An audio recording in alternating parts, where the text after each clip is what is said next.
All right, we are back with another In That Number podcast. Myself, Gaz, and Ben, and a very special guest today, known the world over in the game of rugby league, Mr. James Graham. How are you doing, James? Yeah, I'm going all right, thanks. Yeah, great to be back on home soil for the Ashes. Obviously disappointed with the results, but I think there's some positive signs there. I think that the defence has been sensational. We probably just lack a little bit of class in the final third, but it's great that the Ashes are back and that International Rugby League is where it should be. Like Everton's stadium sold out was magnificent. Brilliant, fantastic. I loved every second of that regard, even without the result. Um, the reason we've got Jammers today is there's a charity game going on the 16th of November. It's in memory of Bryn Hargreaves, which I've put posts up before, and also to raise funds for Rugby League Cares. We're here to talk about Bryn mainly, and obviously an old teammate of yours, Jammer. Yeah, yeah. Obviously, there's the game happening this Sunday. Unfortunately, due to some commitments, I can't make it there. But yeah, it's going to be there's going to be many familiar faces there from throughout the world of rugby league, and to celebrate Bryn's life and have a testimonial game for him, and then obviously the funds go to a great cause, which is Rugby League Cares. Yeah, Bryn was a magnificent human being. I don't think I can't ever recall anyone having a bad word to say about him. And obviously, life ended in some pretty tragic circumstances. So, um, still something that haunts me after 4 or 5 years. Yeah, it's understandable, especially such a young age as well. He was part of that amazing 2006 side that you were in, the treble winning side. Um, Again, it's just great memories of playing alongside him and achieving so much in 1 year. Yeah, I think he actually joined us in '07 from. Was oh 07, yeah. Yeah, Was he, it? he Oh, joined us I've in, blown that in, one in then. 2007. So, but we went on to win a Challenge Cup that year and the year after. And there's a game that sticks out. I can't remember if it was '07 or '08, but it was a semi final against Leeds at Huddersfield. And he scored, and we were just, yeah, we were so amped up for that game. Obviously, the rivalry between the two clubs was at its absolute peak in '07, '08. So yeah, I remember him going over and we were just in with the fans. It was early, like there was still loads of games to be played, but we were just so amped up. And or maybe a second half, but yeah, we were just Yeah. so happy that, like, yeah, we got the win. And to do it with your mates. Look, we were a very very close side that year, those years.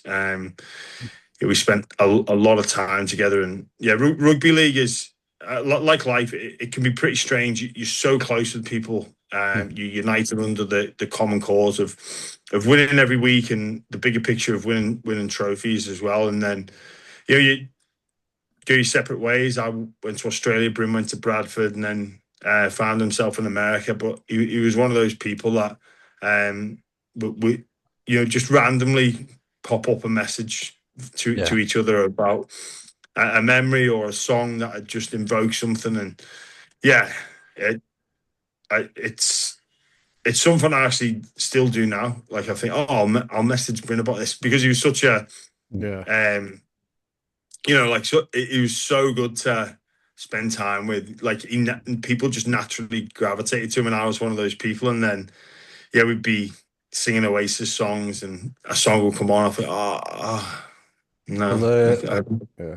do you have I one could. particular favourite memory of Bryn? I know there's probably loads. You just said a couple there, but is there one thing outside of rugby you might go to when Bryn's name comes up? there was a Mad Monday at the Hope and Anchor pub, which was Oh, I remember that our one. favorite watering hole for quite a while. And Bryn, armed with his guitar, was um, uh, Look, I'm not going to say the pen was mightier than the sword, but Yeah. Bryn's voice was mightier than the sword. So he was. It was like the roast of the St. Helens team, brought to you by Bryn Hargreaves, with his Oh dear. guitar, singing songs about people, and just yeah, he just didn't stop. Like Fantastic. what felt like we were in a time warp, and he was just on his guitar as he always would. And yeah, we like there was probably a period there where I was we were both pretty young, early 20s, and us two, the likes of Eddie Gardner, John Wilkin, James Roby spent, Matty Smith, Steve Tyra, the likes of, we were, we were extremely close. We spent a lot of time together, obviously in a training, ripping in, and then whether it was getting coffees or food after training, then, doing our best on a weekend. Yeah. Yeah, and it showed just how good that team was as well by, like you say, the closeness of the players. And like when you're speaking about Bryn now, you're just smiling because you've just got Mm. good memories of the man. Yeah. It's hard to not break down. You speak about him because Yeah, obviously he's not with us anymore. But yeah, I've got so many fond memories. There's one thing I never had to ask Bryn. It was what you get up to at the weekend, because I knew, because I was there. you knew.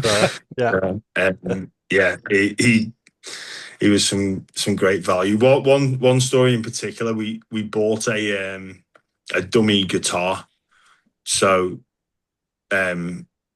unbeknownst to Bryn, so he's got his guitar, and it was worth quite a lot of money. Like he spent his money on fine whiskey, fine furniture, and expensive guitars. This was his pride and joy. So he's gone to the toilet, left his guitar, obviously, and we've switched it out with a different guitar.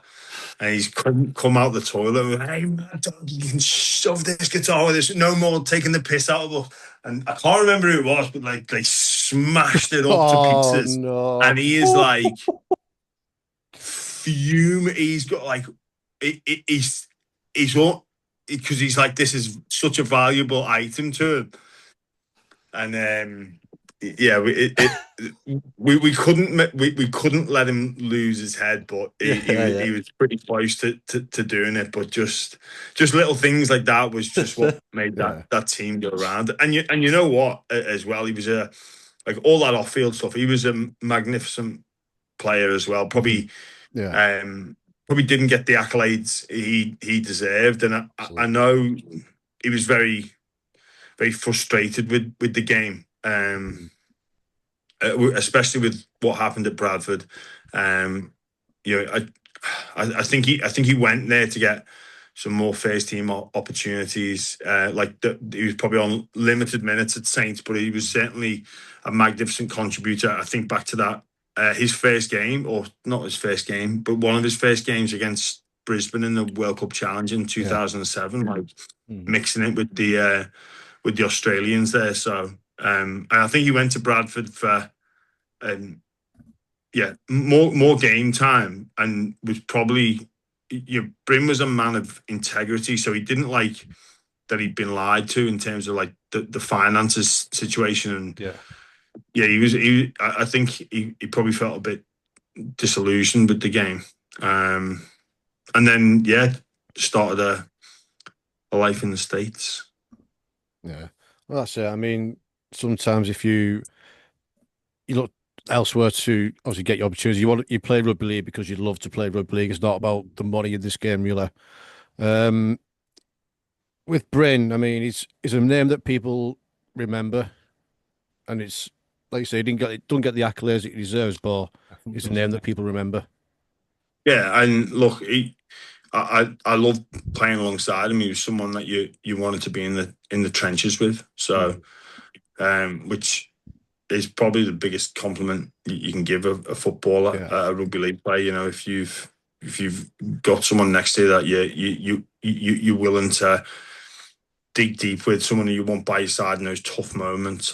Sorry, I shouldn't say in the trenches because it's disrespectful for those ex-servicemen that did what they had to do. But on the field, what was our moments of need, like you wanted Bryn next year. He was someone that would never let you down. Like he just was driven by that closeness, by that bond to not let you down. So. Yeah, but again, so this game that's happening on Sunday, things, the cycle of players that have come through the doors at St. Helens, since 07, there'd be hundreds. And if anyone can, please get yourself there and get, donate as much as you can as a memory to somebody that really did give it their all. There wasn't much he could have squeezed. There wasn't much more he could have squeezed. Trust me, I know I was right there with him. Yeah, I mean, me and Ben will both be there. We'll be speaking to players, getting footage of the game, make a big package of it, and do what we can. I'm gonna make sure we link up the fundraising site and people can go and donate what they can. Yeah. And it's evident how well respected Bryn was by, like you say, the caliber of players that are turning up as well. Like you got your Adrian Morleys, your Sean Longs, another teammate of yours, Moy Fassavallou, Paul Loughlin, Mick Cassidy's coming down, Wayne Godwin, a lot of well-known big-name players, and they're all there out of respect for Bryn. Yeah, exactly. And he made a mark. Obviously, a Wigan lad, growing up, so it's arguably more difficult to win the affection of Saints players and Saints fans as well. So yeah, and then obviously spent a fair bit of time at Bradford, but yeah, he's missed by a lot of those people, myself included. Yeah, it's it's a difficult situation. Obviously, that there's some clouds there around the circumstances, but men's health and men's mental health in particular is a very very serious subject, and I think that the more that we can be open and honest about it, that the better it will be. It's something that I've faced my challenges with, both in and out of playing. It's something that I'll probably need to manage and navigate for the rest of my life. And you know what? I said this on a podcast the other day. Like people talk about the stigma. Well, you know what? If you've got a problem with it, well, fuck you. That's If you've got a problem with me having mental health issues, I don't care. Come and say it to my face. I don't actually care. Like whatever you say about like stigmas and stuff, do I care about what you think? If you're not known to me, like I'm not coming to you for advice on my elbow that I need surgery on. And if you've got an issue with my elbow or my shoulder, yeah, good. So what? And it's the same. If you've got a problem with me, and I apologize for swearing, but that's how fierce the message needs to be. Like, if you've got a problem with me having mental health issues, then take a look in the mirror, come and say it to my face, and you know what? I don't care. Yeah, that's it. I mean, you say the stigma, people say, "Oh, just man up," or it takes a real man to open up and speak to someone, whether you're just with one person or on a public platform like this. And a man who's known for being tough in the game of rugby league to be open like that is opening the door for other people. So I really appreciate that, James. Thank you. Yeah, and you know what? It's weird if it was as easy as, just take on the world's best opposition. Sweet, I'd do it.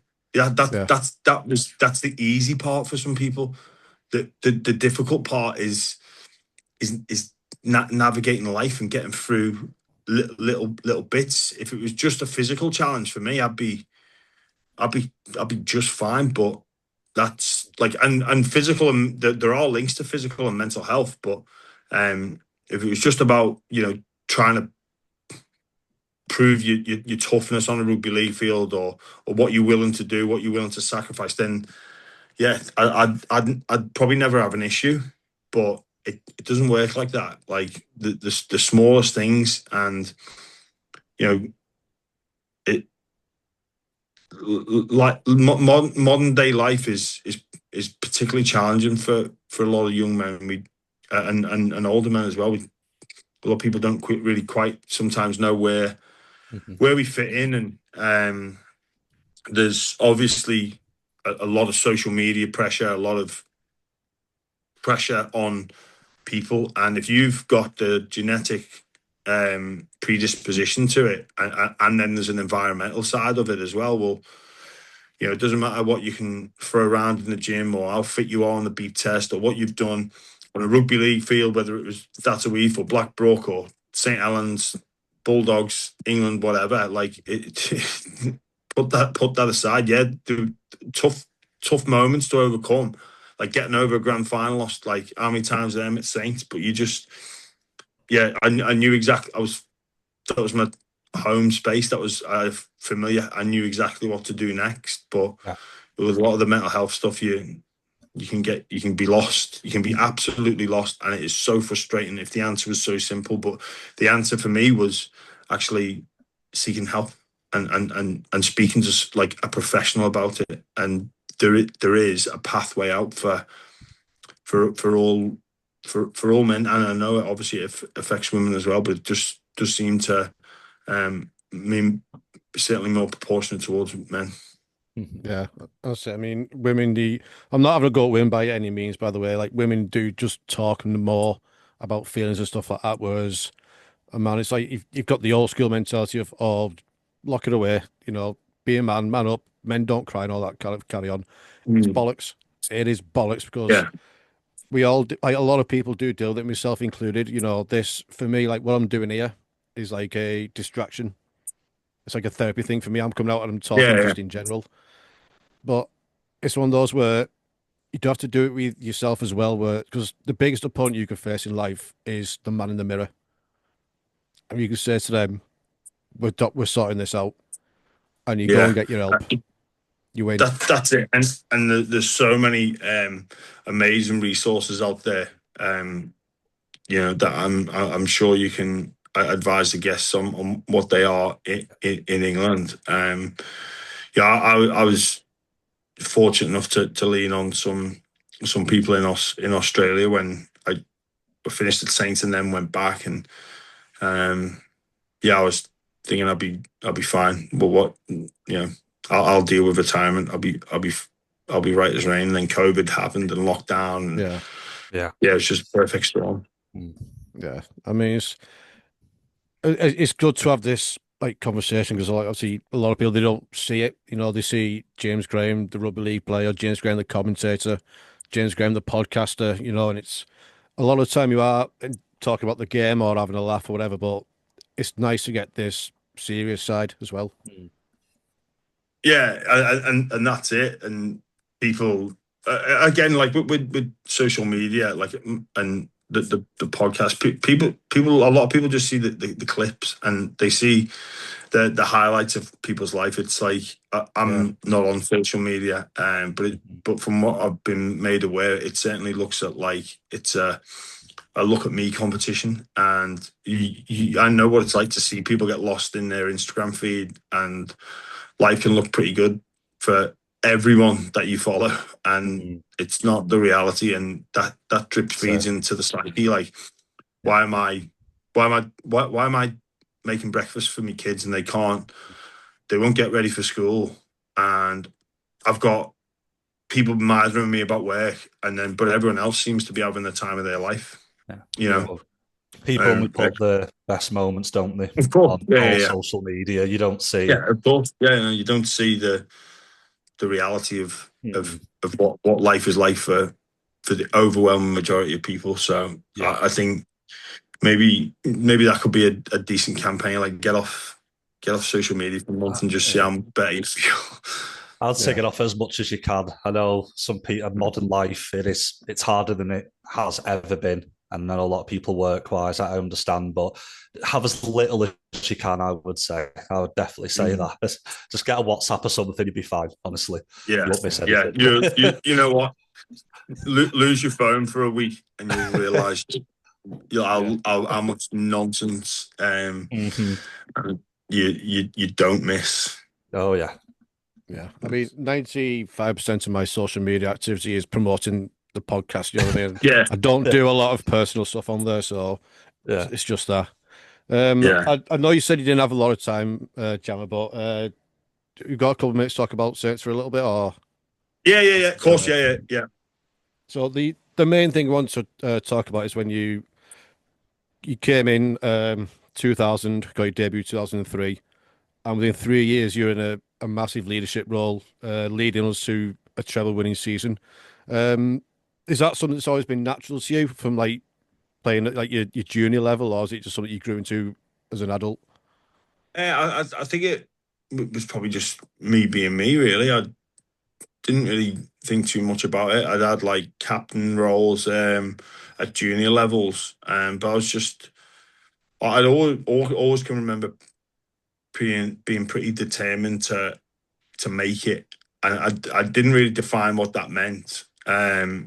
And I'm not one of those people. I'll be happy to play one game. Like no, I wanted to make a mark on rugby league. I wanted to do my best. I would never have been happy with just one. But yeah, it all just seemed to happen so fast. Like that debut in 2003 was probably closer to child abuse than a sports debut. I definitely at 17 definitely didn't feel like I was ready. But yeah, you get thrown in and you go for it, and then yeah, a couple of months later, you're in there every day, and you're doing your pre-season camps, and you're rubbing shoulders with some of like literally the best players in the world at the time, like Sean Long, Kieran Cunningham, Sculthorpe, Weller was on the rise there as well. Do we bring Jamie Lyon in? It's like, like what's going on here? I'm just a knockabout kid from a goal that was doing this thing in the academy, and then here we are. Yeah. Well, so I'll keep it to one more question for me. I know Ben's got a couple for you. I've just got one. So throughout your career, obviously with Saints, Bulldogs, and then St George, and Saints again, which game stands out the most to you which meant like the most to you as a player? The last one. The last one. The last one Yeah, going out on the grand like, final. It was just fitting, wasn't it? Yeah, and all like there's so much I could dive into around like why that game was so important for me personally, and all the rigmarole of COVID, no fans, we were at Hull, and yeah, just that game just was absolutely everything for me. There's no other game comes anywhere close to it. Yeah. That's it. I mean, the only thing with that is it's just a shame there was no one there to be a part of it. That's it. It is what it is, you know. The only thing is the fact that the fans weren't there, and that, like, when you look back, sort of pisses me off about some of the the decisions around COVID and look, I'm not going to go off on a tangent around what we should have done or shouldn't have done, but people missed out. But that said, maybe if it's at Old Trafford, that ball might go dead. If it's at Old Trafford, maybe Tommy Makinson actually makes the conversion, and it's all about him and not Jack Wellesby. So, I mean, if that was in a full stadium, I think there'd be nothing left of it by the time we'd all finished celebrating. Yeah, that's true. So Ben, you've got a quick question. Yeah, just one quick one. I mean, to be fair, you might have kind of answered this earlier when we were, talking about Bryn, but people always talk about your Saints teammates, the Wellens, Sculthorpe, Long, all these amazing players, Jamie Lyon. Could you give us one really underrated player that doesn't get talked about enough, and one you'd like to give a bit of a shout out to? James Roby. even though There you he go. gets plenty of accolades, nowhere near enough. Yeah, I actually think I agree. Yeah. Best ever teammate. Best yeah. ever. I say I remember him in school. Like he was always going places from day one. You know what I mean? He's just like, yeah, it's just Robbie doing Robbie. You know what I mean? So Yeah, and when you yeah, think of the career that he had, like in you asked about leadership before, and people often look at leaders in the good times, but what he stayed loyal there. We lost 5 grand finals in a row, and was part of that transition out of that to then go and win 4 in a row that he was the captain for. yeah, And in terms of what that man was willing to put his body through, I've never witnessed anything like it. He'll never be able to get the credit he deserves. He never will, yeah, because it's impossible. He was an incredible teammate and an unbelievable rugby league player. Like above his weight, skill, determination, with like everything, like physical aspect. He didn't shy away from anything. He was amazing. I think he was maybe a bit underrated in that sense because his standards were always so high. I think they were taken for granted, probably, because there was just never an off-road to hear you. No, absolutely. Like, yeah, it just he was 9.5 out of 10 was a bad game. That was a bad game. Yeah, I've got to say. Yeah, very well put. And even when you think like when Kez was hanging up the boots, and you get a statue of Kieran Cunningham, like how do you replace that? Well, name the stadium after Robes. he's got a road. He needs to name the stadium after him as well. Yeah, JR's Brewdog. Come on. Stadium. He'd love that. I think he would actually love that. Oh dear. So yeah, Jam, I don't want to take too much time off you. Yeah, we really appreciate you joining us today. No, my pleasure, gents.